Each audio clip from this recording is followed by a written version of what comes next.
Amados, Padre, en el nombre de Jesús, nombre que es sobre todo nombre, venimos ante tu presencia en esta noche agradecidos de poder estar acá reunidos. Rogamos que tú derrames sobre nosotros espíritu de sabiduría y de revelación, que abra los ojos de nuestro entendimiento y seamos capaces de comprender la herencia a la cual tú nos has llamado, Señor. Particularmente sobre este tema que tiene que ver con los últimos tiempos. Queremos ser sabios y entendidos. Y queremos ajustar nuestra vida, Señor, en preparación para esos acontecimientos. Gracias por cada uno de los hermanos que están acá presentes, los hermanos que se han conectado. Te ruego, mi Dios, Señor, que la bendición nos alcance a todos. En el nombre de Jesús. Amén. Bueno, quiero darle la más cordial bienvenida a todos los que están asistiendo. Hay algunos de ustedes que están aquí a juro porque sí, porque son estudiantes de la Escuela de Doctrina. Eso quiere decir que en el momento de hacer la prueba no tiene la posibilidad que tienen los otros de decir hasta luego. Los demás son invitados, pues, con el propósito de aprender, son como que si fuesen oyentes. Eh, Tenemos planificadas 5 clases con el favor de Dios. Y luego de esa quinta clase, eso en principio, ¿no? Es posible que haga algún examen a la mitad para no tener tanta materia. Eso estoy hablando con los estudiantes regulares, ¿no? Pero se lo voy avisando, ya para la semana que viene tengo eso definido. Voy a comenzar introduciendo un término que probablemente la mayoría de ustedes conocen, pero si no, pues hoy vamos a definirlo. Y es un término teológico que se llama escatología. La escatología, no vamos a hacerlo demasiado complicado, se trata del estudio de la doctrina de los tiempos finales. Cuando usted va a la palabra, usted no va a conseguir en la palabra, valga la redundancia, la palabra teología. La teología es el término que hemos acuñado nosotros los hombres para hablar de doctrina de Dios o conocimiento de Dios. Teología, el conocimiento de Dios, de lo que Dios nos ha revelado. La teología pues se ha venido desarrollando desde la iglesia primitiva y ha ido avanzando, en algunos casos por muy buen camino, en otros casos pues se ha desviado y ha derivado en herejía. Por eso es necesario que nosotros, que hemos, como yo le digo a veces a algunos de mis estudiantes, hemos llegado tarde a esta película. Estamos en el siglo XXI, 2100 años de historia, 2000 años de historia tiene la iglesia y nosotros tenemos que saber de toda esa historia que tenemos acumulada. Es decir, nosotros no somos los que estamos iniciando todo esto, nuestros antepasados han desarrollado muchas cosas que usted y yo debiéramos saber. Entonces, en cuanto a la escatología, por cierto, está pasando la asistencia.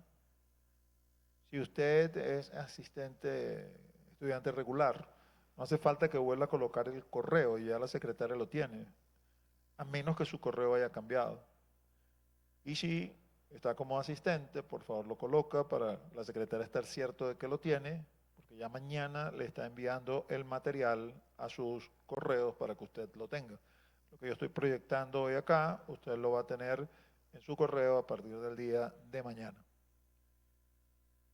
Voy a leer, y lo que estoy leyendo está ahí en pantalla. La venida de Cristo, también conocida, de nuevo, una palabra, en realidad vamos a decir que es una palabra teológica, pero tiene que ver con el griego, parusía, forma parte de lo que se conoce como eventos escatológicos o eventos relacionados con el fin de los tiempos. Por ello, esta materia, que he llamado la venida del Señor, obviamente refiriéndome a la segunda venida del Señor, versará sobre una serie de sucesos intrínsecamente relacionados con la parusía. Nosotros, de alguna manera, cuando digo nosotros me refiero a los cristianos, nos hemos adueñado de ese término. Pero ese término dentro del griego koiné, es decir, el griego en que se escribió la escritura, es una palabra común. Designaba la llegada de algún dignatario a alguna ciudad, alguna visita de estado, era la parucía del gobernador o del emperador o cualquiera la autoridad que fuese. Sin embargo, con el paso de los años, como muchas veces sucede, el lenguaje es dinámico. Si usted coloca parucía en el buscador, es probable que le aparezcan todas estas cosas que le he dicho, pero sobre todo le va a aparecer que es una palabra propia de la doctrina cristiana que tiene que ver con la segunda venida de Cristo a la tierra. Intrínsecamente relacionados con la parucía, que marcan el fin de la historia como la conocemos hasta ahora. La Iglesia ha sostenido tradicionalmente dos posturas escatológicas consideradas las más comunes dentro de la teología clásica. Es decir, aunque quizás no lo llamaron escatología desde aquel momento, como les dije hace unos minutos, la teología como tal se comenzó a construir desde la iglesia primitiva. Cuando usted va a los escritos de los padres, y se consideran los padres de la iglesia aquellos que fueron discípulos de los apóstoles, siendo el último de los apóstoles Juan, probablemente fallecido en la última década del siglo I, o quizás los primeros años del siglo II, es decir, en el año 100 y tanto de nuestra era. El Apocalipsis, que es el último libro que se va a escribir, se estima que se escribió entre el año 90 o 95, es decir, la última década del siglo I. Con él, con Juan, culmina la era apostólica. Y entra o se habla, vamos a llamarlo, de una era que es los siglos II prácticamente, a veces se extiende hasta el siglo III, de donde se habla de los padres de la iglesia, y los padres de la iglesia fueron o discípulos directos de los apóstoles, o discípulos de los discípulos directos de los apóstoles. ¿Por qué tengo yo que saber todo esto? Porque si usted es cristiano, por ejemplo, y alguien le pregunta, ¿sabes algo de la literatura patrística? Usted no se quede ponchado y diga, ay, déjame hablar con el pastor o déjame hablar con el anciano, sino que usted puede decir, sí, claro, te están hablando acerca de los escritos de los padres de la iglesia. Porque muchos de ellos, aunque no tenemos toda la literatura hoy en día, pues dejaron cartas, dejaron libros que nos dan a conocer qué sucedía, al menos en el ámbito cristiano, en aquella época. Y hay una recopilación de esos textos. Cuando estos padres de la iglesia comenzaron a hablar acerca de lo que luego se llamó como posturas escatológicas, tomaron, vamos a decirlo, dos posturas. No son las únicas, pero son las de mayor tradición histórica. En la época de la iglesia primitiva, particularmente a finales del siglo I y principios del siglo II, esas posiciones se conocieron con los nombres de quiliasmo y no quiliasmo. Esa palabra quiliasmo tiene que ver con 1000 años. Este debate en la iglesia no se presenta hasta finales del siglo I, inicios del segundo siglo, por la sencilla razón de que el Apocalipsis no estaba escrito. El conocimiento del milenio, del reinado milenial de nuestro Señor Jesucristo, se introduce en la iglesia como aporte del apóstol Juan.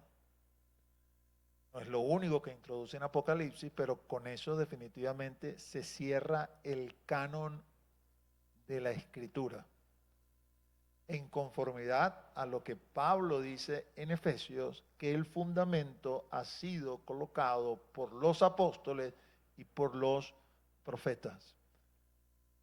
Fallecido el último de los apóstoles, el canon se cierra.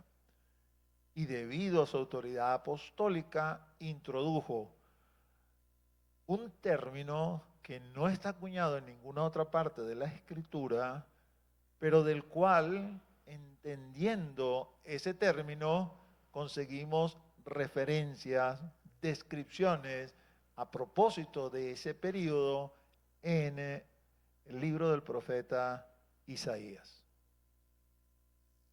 Quiliastas y no quiliastas. Queriendo decir con quiliastas aquellos que creían que el milenio era literal. 1000 años literales. Y no quiliastas aquellos que creían que ese periodo milenial era simbólico.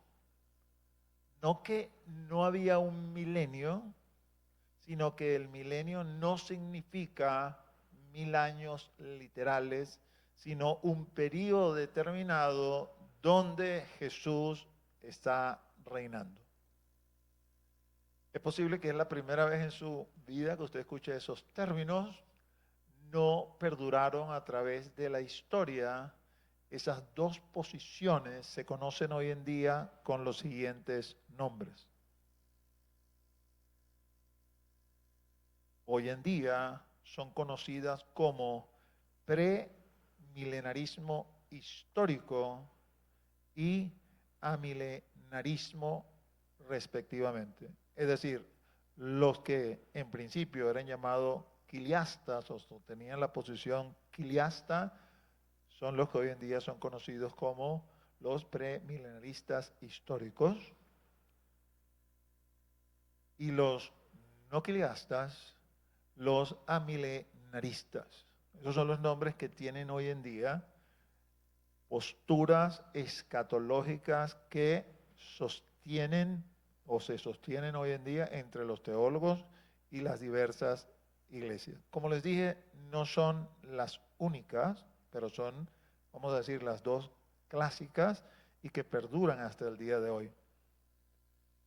Otras posturas que usted pudiera escuchar y que si investiga un poco las va definitivamente a conseguir, que son unas variantes de estas dos clásicas que yo estoy mencionando, es el premilenarismo dispensacional, que valga la mención del nombre para decirles que si ustedes lo buscan, lo más probable es que es lo primero que aparezca en la búsqueda, porque esa postura, los premilenaristas dispensacionales, es la postura más popular el día de hoy. Aunque su origen no se remonta a los tiempos apostólicos, sino que surgió a principios del siglo XIX. Pero se ha convertido en punto de lanza de los pentecostales, y los pentecostales, bueno, mayoritariamente, ¿no? Es decir, hay pentecostales que son, o fueron, voy a decir fueron porque voy a mencionar un nombre en específico, premilenaristas dispensacionales, a pesar de no ser pentecostales, a pesar de ser bautistas, reformados, como el pastor John MacArthur, por ejemplo. Pero mayoritariamente es la postura de la iglesia pentecostal, y es por todos conocido que la iglesia pentecostal ha hecho un gran trabajo misionero, llegando prácticamente a todas partes del mundo, y con ello pues el premilenarismo dispensacional. Y en el caso del amilenarismo, una variante del amilenarismo hoy en día también bastante popular es el postmilenianismo. Sin embargo, esa postura del postmilenarismo que deriva de esto, es decir, no cree que el milenio sea literal, surge siglo XVII aproximadamente, porque surge con la época de los puritanos, que fue uno de los diversos movimientos de la Reforma. La iglesia cristiana hoy con Cristo sostiene la postura quiliasta, es decir, el premilenarismo histórico.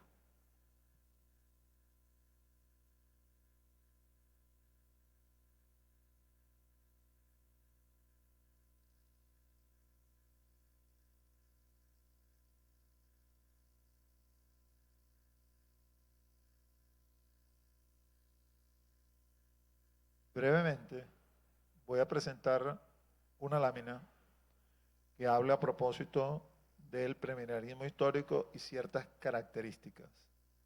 Javier. Ok.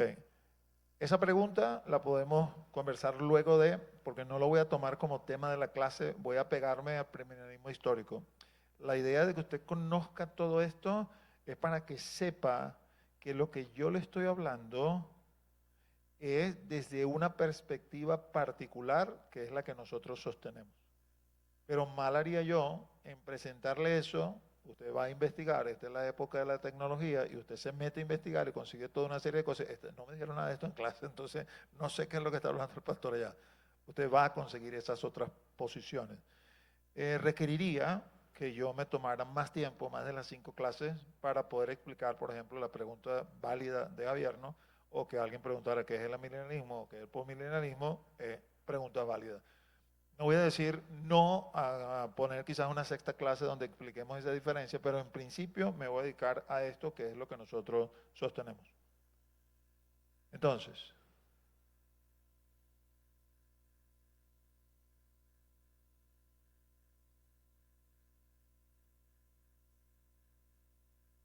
solamente voy a marcar ciertos elementos que luego voy a explicar. Es para que usted tenga una idea a qué se refiere el premilenarismo histórico. El premilenarismo histórico sostiene que hay un periodo final en la historia que debe durar aproximadamente 7 años. Por eso coloco allí como primer elemento identificador, inicio de los últimos 7 años.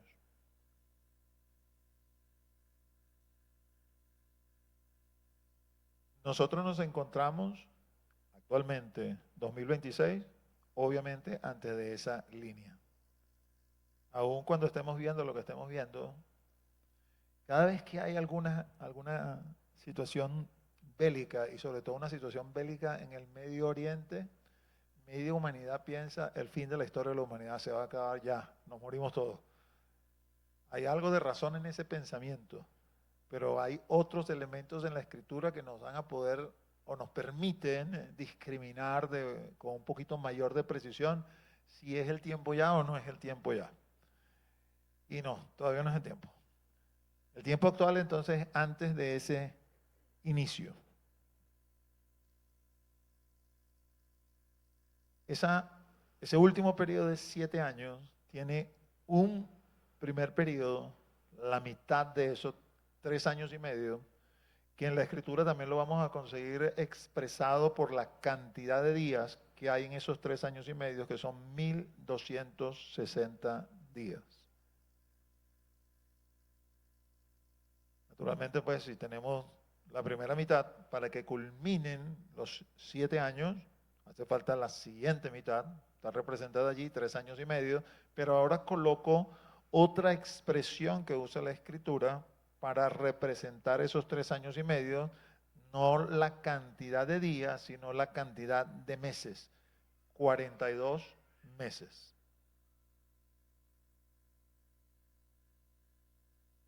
El premilenarismo histórico sostiene que la gran tribulación dura 3 años y medio y es la segunda mitad de esa semana. Aquí pudiera, solamente como para aprovechar que Javier hizo la pregunta, el premilenarismo dispensacional cree que toda esa semana es la gran tribulación. Eso es una diferencia entre el histórico y el dispensacional. ¿Cómo? Esa última semana que estamos hablando, bueno, cuando hablo de última semana me refiero, porque cuando la consigamos en el libro de Daniel, ahí quizás me apresuré a decirlo, Daniel no la habla como 7 años, sino que lo habla como una semana, pero esa semana, cuando leamos el contexto, vamos a ver que es una semana de años. Finalizado ese tiempo, ese periodo de 7 años, lo que acontece, lo he listado allí solamente, ¿no? Como les dije, solamente estoy mostrándole detalles a propósito de lo que es esta posición. La ira de Dios, que se descarga sobre los que están acá, sobre la faz de la tierra. La primera resurrección, donde solamente participa la iglesia. El arrebatamiento. La segunda venida de Cristo. El tribunal de Cristo que está reflejado, que está escrito en Corintios, y el inicio del milenio. No acontece todo en un mismo día, hay unos espacios de tiempo difíciles de determinar, pero eso es la lista de acontecimientos que se espera justo a la final de la semana. Lo que sí podemos decir que muy probablemente, en base a lo que leemos en la Escritura, ese es el orden en que se van a presentar. Ira de Dios, primera resurrección, arrebatamiento, segunda venida de Cristo, tribunal de Cristo, inicia el milenio. Como es de esperarse, y obviamente no está en escala de todas maneras, ¿no? Porque si ese es el milenio, 7 años tendría que ser muchísimo más chiquito, pues si lo ponemos más chiquito usted no va a ver nada. Entonces, no está hecho a escala, pero sí se quiso representar 1000 años mucho más grande que esos 7 años que están allí. ¿Qué estamos esperando ver durante el milenio de acuerdo a las diversas profecías que hay en la Biblia? Satanás permanece atado durante esos 1000 años.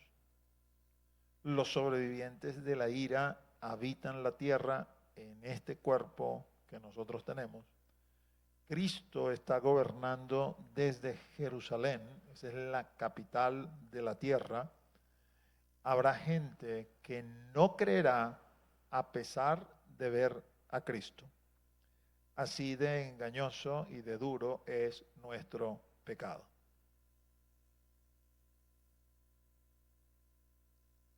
Al terminar el milenio, acontece la segunda resurrección. Ahí resucita todo el mundo. No me pregunten en qué resucitación resucita Adán. Pero cuando digo desde Adán hasta el último que nació, estoy usando el elemento, vamos a decir, natural y obvio, porque natural, Adán es el primer hombre, ¿no? Digo, en la segunda resurrección resucita todo el mundo, desde Adán hasta aquel que acabó de nacer en ese instante, todos resucitan porque ya se acaba la historia como la conocemos.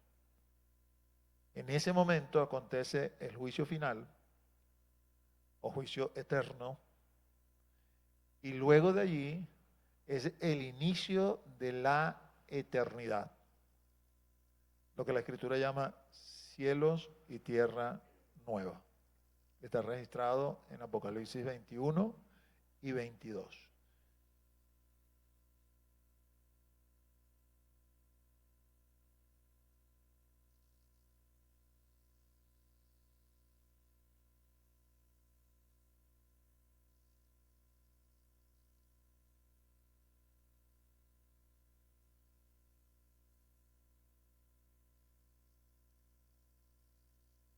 Jesucristo profetizó acerca de su segunda venida.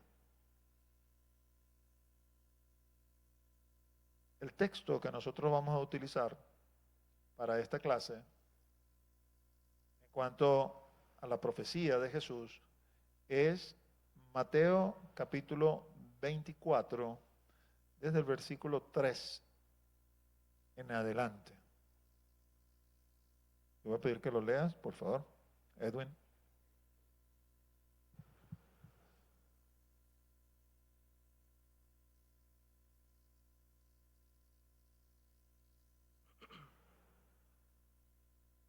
Y estando él sentado en el monte de los olivos, los discípulos se le acercaron aparte, diciendo: Dinos, ¿cuándo serán estas cosas y qué señal habrá de tu venida y del fin del siglo? Respondiendo Jesús les dijo: Mirad que nadie os engañe, porque vendrán muchos en mi nombre, diciendo: Yo soy el Cristo, y a muchos engañarán. Y oiréis de guerras y rumores de guerras. Mirad que no os turbéis, porque es necesario que todo esto acontezca, pero aún no es el fin. Porque se levantará nación contra nación y reino contra reino, y habrá pestes y hambres y terremotos en diferentes lugares. Y todo esto será principio de dolores. Entonces os entregarán a tribulación, y os matarán, y seréis aborrecidos de todas las gentes por causa de mi nombre.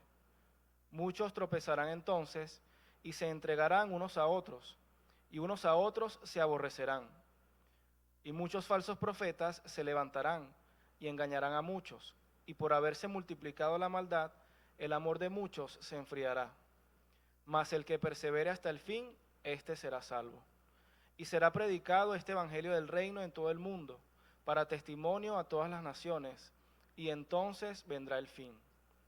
Por tanto, cuando veáis en el lugar santo la abominación desoladora de que habló el profeta Daniel, el que lea entienda, entonces los que están en Judea huyan a los montes. El que esté en la azotea no descienda para tomar algo de su casa, y el que esté en el campo no vuelva atrás para tomar su capa. Mas ay de los que estén encintas, de las que críen en aquellos días. Orad pues que vuestra huida no sea en invierno ni en día de reposo, porque habrá entonces gran tribulación, cual no la ha habido desde el principio del mundo hasta ahora, ni la habrá. Y si aquellos días no fuesen acortados, nadie sería salvo, mas por causa de los escogidos, aquellos días serán acortados. Entonces, si alguno os dijere: Mirad, aquí está el Cristo, o mirad, allí está, no le creáis, porque se levantarán falsos cristos y falsos profetas, y harán grandes señales y prodigios, de tal manera que engañarán, si fuere posible, aún a los escogidos. Ya os lo he dicho antes. Así que si os dijeren: Mirad, está en el desierto, no salgáis, o mirad, está en los aposentos, no lo creáis. Porque como el relámpago que sale del oriente y se muestra hasta el occidente, así será también la venida del Hijo del Hombre. Porque donde quiera que estuviere el cuerpo muerto, allí se juntarán las águilas. E inmediatamente después de la tribulación de aquellos días, el sol se oscurecerá y la luna no dará su resplandor, y las estrellas caerán del cielo, y las potencias de los cielos serán conmovidas. Entonces aparecerá la señal del Hijo del Hombre en el cielo, y entonces lamentarán todas las tribus de la tierra, y verán al Hijo del Hombre viniendo sobre las nubes del cielo, con poder y gloria. Y enviará a sus ángeles con gran voz de trompeta, y juntará a sus escogidos de los cuatro vientos, desde un extremo del cielo hasta el otro. Jesús es el profeta prometido por Moisés. En Deuteronomio 18, versículo 15 al 19, dice: Profeta de en medio de ti, de tus hermanos, como yo, te levantará Jehová tu Dios. A él oiréis. Conforme a todo lo que pediste a Jehová tu Dios en el Horeb, el día de la asamblea, diciendo: No vuelva yo a oír la voz de Jehová mi Dios, ni vea yo más este gran fuego, para que no muera. Y Jehová me dijo: Han hablado bien en lo que han dicho. Profeta les levantaré de en medio de sus hermanos como tú, y pondré mis palabras en su boca, y él les hablará todo lo que yo le mandare. Mas a cualquiera que no oyere mis palabras que él hablare en mi nombre, yo le pediré cuenta. Deuteronomio es la despedida de Moisés. palabra Deuteronomio es segunda repetición de la ley. Y es el discurso que dio Moisés el día en que se despedía del pueblo y le entregaba el mando a Josué. Dentro de las cosas que le dijo al pueblo, les anunció: va a haber un profeta como yo. La característica de Moisés en cuanto a su condición de profeta es que con Moisés Dios hablaba cara a cara. El pueblo de Israel tenía esta palabra profética en su corazón. Por eso es que en los evangelios, cuando usted lee la conversación de algunos escribas o fariseos con Juan el Bautista, le preguntan: ¿eres tú el profeta? Y él dice: no. Pudiera surgir confusión cuando alguien lee que el Señor dice que entre los profetas no hubo nadie más grande que Juan el Bautista. Entonces uno diría: oye, pero echó una mentirita, no, porque le dijeron que sí él era el profeta y dijo que no. Cuando él dijo no, se refería a la profecía de Moisés. Si le hubiesen preguntado: ¿tú eres un profeta? Sí, yo soy un profeta. ¿Tú eres el profeta? No, yo no soy el profeta. El profeta es Jesucristo. Así que dentro del ministerio de nuestro Señor, no solamente vamos a conseguir enseñanza propio de su rol sacerdotal, sino que también vamos a conseguir palabra profética. Y uno de los capítulos proféticos por excelencia es justo este que acabamos de leer, Mateo 24. En ese capítulo, los discípulos están aparte con él, intrigados, porque están ya en Jerusalén, justo el tiempo cuando lo van a crucificar. Es la fiesta de la Pascua, todo está bonito, todo está ordenado, todo está muy chévere. Y el templo es el motivo de orgullo del pueblo.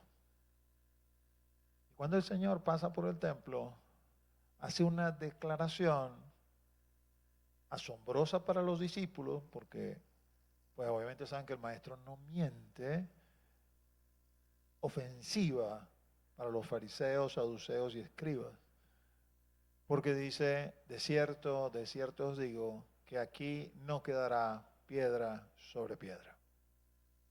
Cuando están apartes, le preguntan, versículo 3, ¿puedes leerlo nuevamente? Solo el versículo 3, por favor.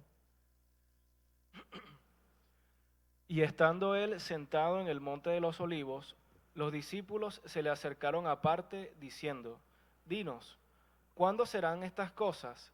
¿Y qué señal habrá de tu venida y del fin del siglo? Es decir, son tres preguntas en una. Dinos cuándo serán estas cosas. Las cosas que acabo de hablar. No quedará piedra sobre piedra. Hay un pasaje paralelo en Lucas 11 o 13, ahorita no recuerdo exactamente cuál de los dos capítulos es, donde la narrativa es similar a la de Mateo 24.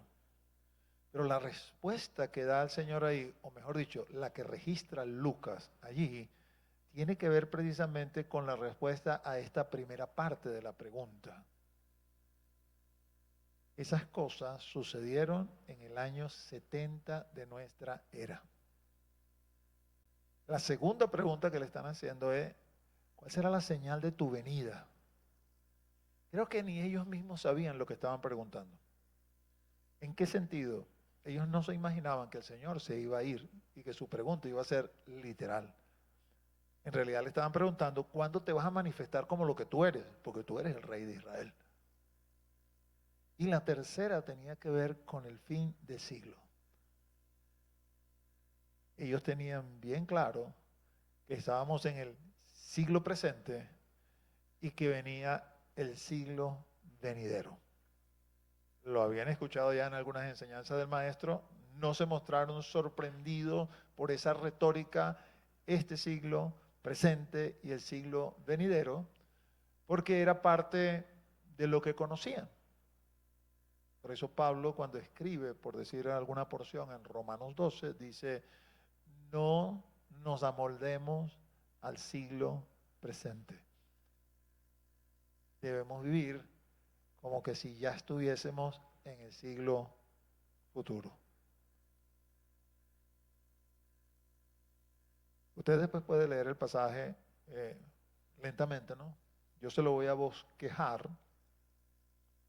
A ver, bueno, ahí podemos leer.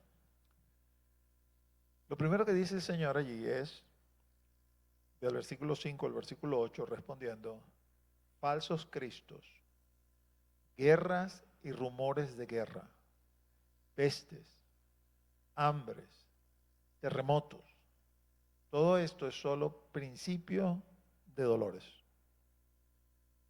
La palabra que utiliza allí en el griego para el principio de dolores es la misma palabra que se usa para dolores de parto. Todas las mujeres que han dado luz, especialmente las que han dado luz con dolor, saben que mientras más cerca está el alumbramiento, más duele. Y los dolores se repiten con más frecuencia. Es parte de todo lo que es el proceso de dar a luz. Básicamente, al usar la misma palabra, cuando dice principio de dolores, es como está diciendo, esto es como cuando la mujer va a dar a luz. En la medida que se va a acercar el tiempo del fin, esto va a ir creciendo en intensidad. Y en una época como la nuestra, que es una época comunicacional y una época donde las noticias, o sea, no ha terminado de pasar el asunto en la China y ya nosotros lo sabemos acá, pues el escuchar de guerra, de rumores, de terremotos, de peste, es casi que el pan nuestro de cada día. Dime.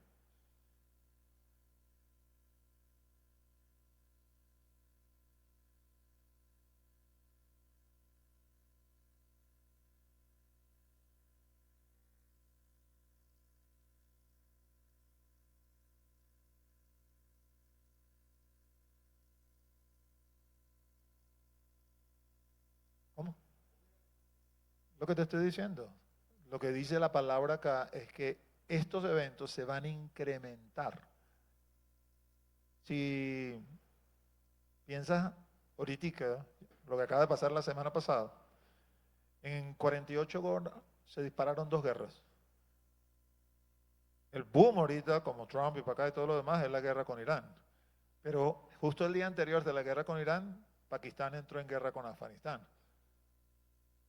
Vamos a estar escuchando de guerras y rumores de guerra con mayor intensidad, con terremotos, porque es lo que quiere decir la palabra. De todas maneras, el Señor dice, este no es el fin, este es principio de dolores. Luego, entre el versículo 9 y el versículo 13, habla de tribulación, persecución, ejecución, odiados por el mundo, tropiezos, traiciones y odio entre hermanos, falsos profetas con falsas doctrinas, incremento de la maldad, disminución del genuino amor. Hay que perseverar hasta el fin. Y aunque aquí no hace mención de principios de dolores, cabe pensar, por lo que vemos históricamente, que esto también va a ir increciendo en la medida que se acerca el momento del final. De hecho, cuando lo vemos, porque esto está obviamente dirigido a la iglesia, cuando hablamos de tribulación, persecución, ejecución, odiados por el mundo, tropiezos, traiciones y odio entre hermanos, esa es la historia de la iglesia desde que comenzaron las persecuciones imperiales por allá en el Imperio Romano. ¿Por qué pensar que esto va creciendo en intensidad? Los que manejan los números nos dicen la cantidad de mártires en el siglo XX supera la cantidad de mártires en todos los 19 siglos anteriores. Es decir, sumamos los mártires del primer siglo, segundo, hasta el siglo XIX, toda esa suma no da la cantidad de mártires del siglo XX. Y esto de martirio sigue todavía durante el presente siglo, especialmente en los países o en el hemisferio oriental. El ver esto, Porque a veces relacionamos lo del incremento de la maldad con las cosas malas, que sí las hay, pues hay cosas muy malas que estamos viendo, que están sucediendo, terribles, ¿no? Abusos de niños, trata de personas y cualquier cantidad de cosas que estamos viendo en el mundo. Y dicen, wow, esto está... Pero esta disminución del genuino amor por el incremento de la maldad también está relacionado con, vamos a decir, un descenso de nuestra fe, porque nos hacemos ciertas expectativas con respecto a Dios y Dios pareciera no responder como nosotros queremos que responda y permanecemos en cierta angustia y en cierta posición de prueba y en lugar de permanecer firmes en la fe, abandonamos la fe.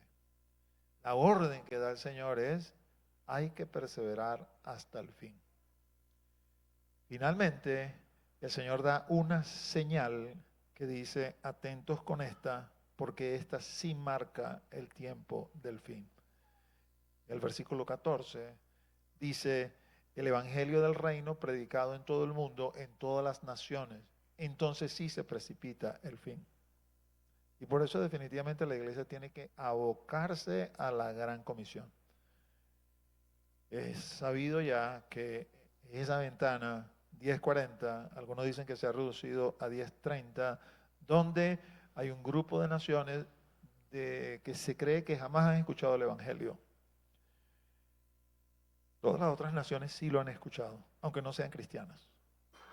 Es decir, en la historia usted va a conseguir, hace ya centurias atrás, un África cristiana, no un África musulmana.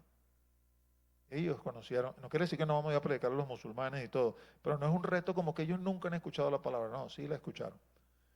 Pero cuando en el siglo 6, 7 vino todo el asunto con Mahoma, rindieron, cayeron bajo los pies de esta plaga y quedaron cautivos desde ese entonces.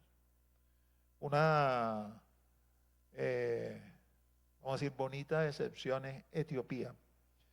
Etiopía, aunque no tiene un cristianismo tradicional, ni católico, ni ortodoxo, ni protestante, es el cristianismo copto, nunca cayó bajo el dominio de los musulmanes, un país africano, por decirles.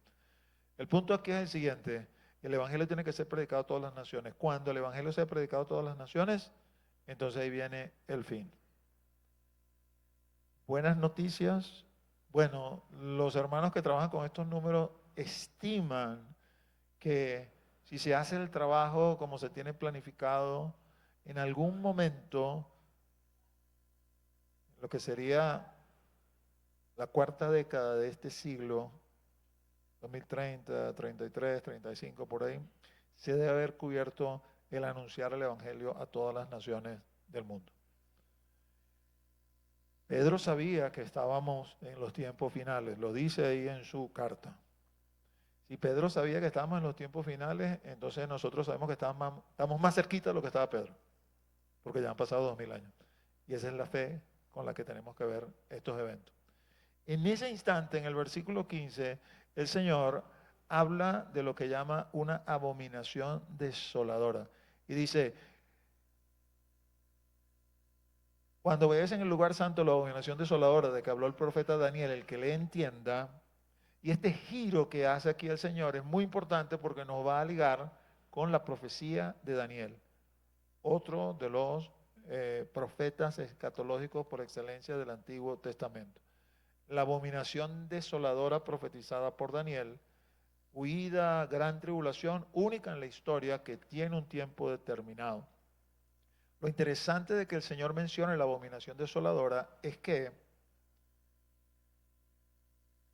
para el judío común la abominación desoladora ya había sucedido. ¿Por qué? Porque en la época del Imperio griego, estando ellos bajo el dominio de una dinastía de reyes llamados los reyes seleucidas, se levantó uno de ellos, Antíoco Epífanes, que cometió una abominación desoladora. ¿Qué quiere decir una abominación desoladora? Profanó el templo. Entró a lugares donde ningún gentil debía entrar y profanó el altar de los sacrificios sacrificando, valga la redundancia, sobre el altar una cerda, un animal inmundo para los judíos, y contaminó de esta forma el templo. Esto originó, esto es historia para los judíos, un levantamiento de la casta sacerdotal que liderizó este movimiento, particularmente sobre un grupo de hombres, un grupo de sacerdotes llamados los macabeos. Eso está históricamente hablando en el periodo que se conoce como el periodo intertestamentario, es decir, los años desde el profeta Malaquías, que cierra el canon del Antiguo Testamento, y Mateo, que inicia el canon del Nuevo Testamento. En ese espacio hay 400 años. Allí se cometió esa abominación desoladora. Así que la sorpresa de los judíos, los discípulos, porque no le está hablando a todos los judíos, le está hablando a sus discípulos, pero sus discípulos eran judíos, cuando el Señor mencionó esto. Nadie dijo nada, pero todos sabían, wow, así tipo la comiquita de la época mía, se me caerá la cédula, ustedes dirán, pero algunos comprenderán, ¿qué dice Harry? Ah, la abominación desoladora. Bien, a algunos se le cayó la cédula junto conmigo, ¿no? La abominación desoladora de la que habló el profeta Daniel no era la de Antíoco Epífanes. Esa era un cumplimiento parcial de ella, pero viene otra. ¿Y por qué sabemos que viene otra? Porque lo dijo Jesucristo. Cuando veáis en el lugar santo la abominación desoladora de que habló el profeta Daniel, el que le entienda, entonces habla de un tiempo de huida, no regresen a Jerusalén, para acá. Ya los judíos vivieron eso en el año 70. Eso también lo registra el libro de Lucas. Pero el Señor dice, esto va a volver a acontecer. De lo cual uno desprende también, ok, hay otro elemento bien importante que debe acontecer, que va a marcar de alguna forma la certeza de que estamos muy cerca, si acaso no ya montados sobre esos tiempos finales. Y es el hecho de que para que haya abominación desoladora tiene que haber templo. Y actualmente no hay templo. Desde el año 70, cuando las tropas romanas entraron en Jerusalén y la desolaron completamente, una de las cosas que hicieron fue destruir el templo. Y solamente quedó lo que hoy en día se conoce como el Muro de los Lamentos. Pues lo único que quedó en pie de aquel hermoso templo de Herodes de aquella época, que por cierto es una pared periférica, es decir, no es el templo como tal, sino una pared externa de todo lo que rodeaba, eso como está en alto se le conoce como la explanada del templo. Pero como es lo único que quedó, pues para ellos es un lugar sagrado y ahí hacen sus oraciones. Pueden verlo por internet, pueden llegar a su casa y ver, muéstrame el Muro de los Lamentos. Ellos lo transmiten en vivo. Es posible que ahorita no vean a nadie por el asunto de la guerra y tienen que ir entonces a los refugios para acá, pero constantemente en vivo, 24 horas al día, se está transmitiendo lo que está sucediendo allí en el Muro de los Lamentos, que en hebreo ellos lo llaman Hakotel, que es el muro. Allí hacen sus oraciones y confían en que el templo se va a volver a reconstruir en la parte superior donde está la explanada. Pero para que ese templo se reconstruya, Dios debe intervenir. Porque los musulmanes que se adueñaron de Jerusalén, en la explanada del templo construyeron dos mezquitas. Una de esas mezquitas, que se llama el Domo sobre la Roca, lo han tomado como un lugar sagrado para ellos, porque de acuerdo a su tradición, desde allí, en una piedra que hay en esa mezquita ahí, debajo del Domo sobre la Roca, ellos afirman que Mahoma subió al cielo. Entonces lo catalogan como el tercer lugar sagrado para ellos después de la Meca y de Medina. Aunque entre ellos no todos están de acuerdo. Algunos dicen Jerusalén para nosotros no significa nada. Pero sin embargo, como tenemos que el enemigo está detrás de todo este asunto, pues el punto es, hay dos mezquitas allí construidas, una en un extremo y otra en otro extremo, y mientras esas mezquitas estén allí, no se puede hacer ningún templo. Así que, ¿cómo va a resolver ese problema el Señor? Amanecerá y veremos. Si es que estamos vivos para el tiempo que todo esto vaya a acontecer. El punto es que eso es lo que la palabra nos dice. Inmediatamente, después de esa gran tribulación, hay cataclismos cósmicos. Los ángeles van a juntar a los escogidos de Dios y luego es el momento de la segunda venida del Señor. Eso es lo que está listado ahí en Mateo 24. Yo voy a colocar acá, porque quiero hacer honor al tiempo, una marquita para saber que quedamos en el punto número 3, que es la profecía de Daniel 9:27. No quiero irme sobre eso,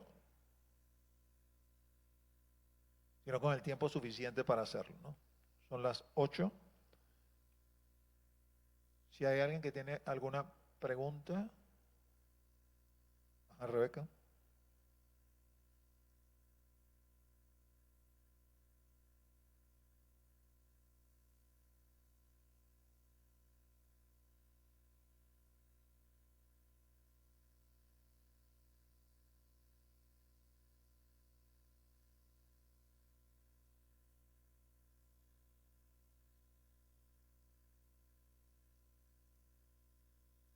Lo que sucedió en la Segunda Guerra Mundial, terrible para ellos, es más bien parte de la profecía de Moisés.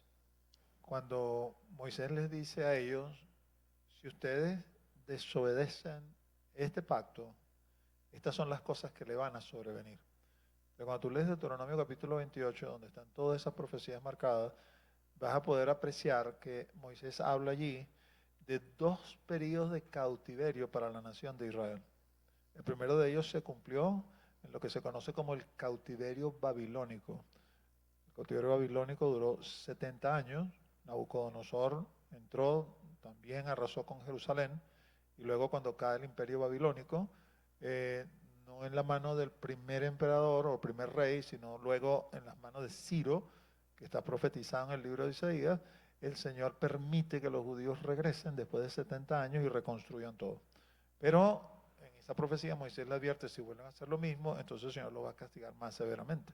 Y en efecto sucedió así en la época de Roma. En el año 70, Roma, el imperio romano, destruye Jerusalén, como ya hemos hablado, y comienza este otro segundo periodo que se llama la diáspora.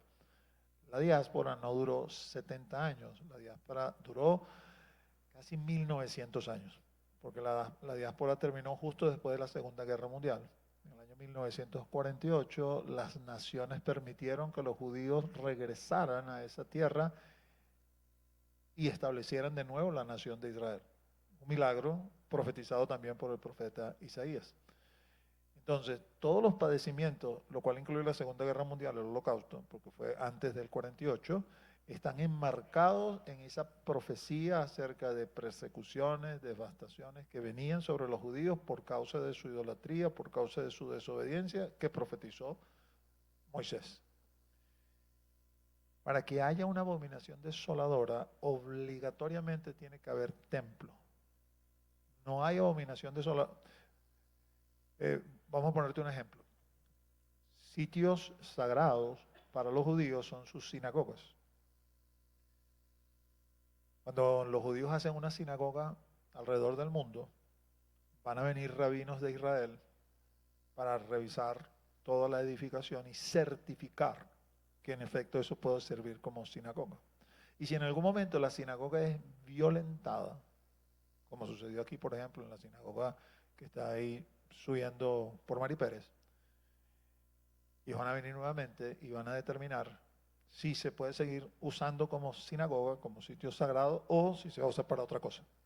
Tengo entendido, hasta donde he leído, no puedo decirte que es así, que en esa visita, después que esto lo profanaron, pues ellos determinaron que ya no se puede usar como sinagoga. Sigue siendo un sitio para los judíos, pero no se iba a usar como sinagoga como tal. Es como para mostrarte todo este protocolo en cuanto a sus cosas sagradas, como ellos lo consideran. Pero a pesar de eso, bueno, pasó aquí en Venezuela, pero en muchas partes, digamos, la sinagoga la profanan. Eso no es una abominación desoladora. ¿Por qué? Porque la abominación desoladora es solamente sobre el templo. Entonces lo que está hablando aquí Jesús definitivamente es a futuro y va a ser sobre el templo que debe ser reconstruido. Ahora, aquí pudiera aprovechar y decir, aunque la pregunta de Javier, por ejemplo, fue en el caso de los premilenialistas dispensacionales, se parecen mucho a los premilenialistas históricos, es decir, nosotros creemos y también ellos, los dispensacionales, que hay un reinado milenial y que el templo va a ser reconstruido. Pero un amilenarista, es decir, uno de esos noquiliastas que no cree en el milenio literal, te va a decir, el templo no va a ser reconstruido. Porque ellos dan otra interpretación a esta palabra profética. De hecho, para ellos, la abominación desoladora, para un milenarista, aconteció en el año 70 con la destrucción del templo. Entonces ellos, esa parte de la profecía de Mateo 24, ellos la dan servida, ya se cumplió. Una milenarista o un postmilenialista. Vamos a orar, mis amados, y la semana que viene nos vemos por el mismo canal y a la misma hora.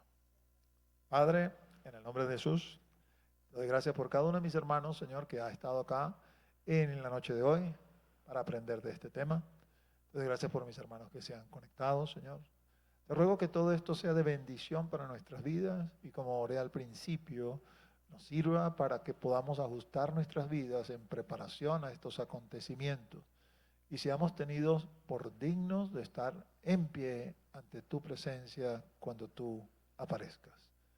Ahora, mi Señor, te ruego que nos lleves con bien a nuestros hogares, que tu paz, que sobrepasa todo entendimiento, guarde nuestras mentes y corazones en Cristo Jesús. Amén. Dios les bendiga, mis amados. Vayan con bien.